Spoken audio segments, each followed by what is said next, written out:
Hello दोस्तों, आज हम सुनाने वाले हैं पति पत्नी की सच्ची प्यार की कहानी। तो गौर से सुनिएगा तो आपको भी समझ में आएगा कि पति पत्नी के प्यार का मतलब क्या होता है।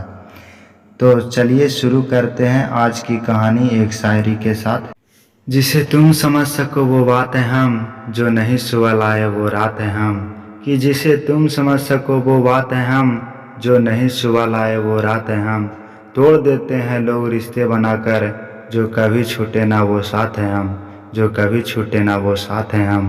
तो चलिए दोस्तों शुरू करते हैं आज की कहानी। एक आदमी ने एक बहुत खूबसूरत लड़की से शादी की। शादी के बाद दोनों की ज़िंदगी बहुत प्यार से गुजर रही थी।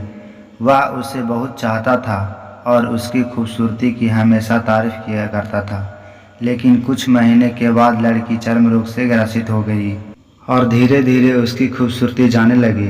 खुद को इस तरह देख उसके मन में डर समाने लगा कि यदि वह बदसूरत हो गई तो उसका पति उससे नफरत करने लगेगा और वह उसकी नफरत बर्दाश्त नहीं कर पाएगी। इस बीच एक दिन पति को किसी काम से शहर से बाहर जाना पड़ा।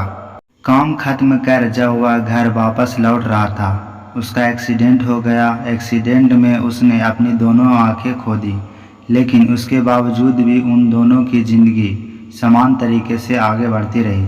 समय गुजरता रहा और अपने चर्म रोग के कारण लड़की ने अपनी खूबसूरती पूरी तरह गंवा दी।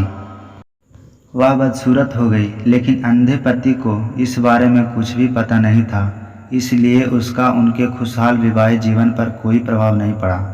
वह उसे उसी तरह प्यार करता रहा। एक दिन उस लड़की की मौत हो गई। पति अब अकेला हो गया था। वह बहुत दुखी था। वह उस शहर को छोड़कर जाना चाहता था। उसने अंतिम संस्कार की सारी क्रियाविधि पूर्ण की और शहर छोड़कर जाने लगा। तभी एक आदमी ने पीछे से उसे पुकारा और पास आकर कहा, अब तुम बिना सहारे के अकेले कैसे चल पाओगे? इतने साल तो तुम्हारी पत्नी तुम्हारी मदद किया करती थी। पति ने जवाब दिया, दोस्त मैं अंधा नहीं हूँ।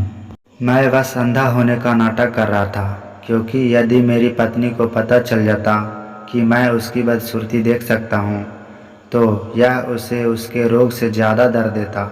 इसलिए मैंने इतने साल अंधे होने का दिखावा किया। वह बहुत अच्छी पत्नी थी, मैं बस उसे खुश रखना चाहता था। दोस्तों, इससे यह सीख मिलती है कि खुश रहने के लिए हमें भी एक दूसरे की कमियों के प्रति आंखें बंद कर लेनी चाहिए और उन कमियों को नज़रअंदाज कर देना चाहिए। दोस्तों, यदि आपको यह स्टोरी पसंद आई हो तो लाइक करें, कमेंट करें और अपने दोस्तों को शेयर करें और चैनल पे नए हैं तो सब्सक्राइब करें।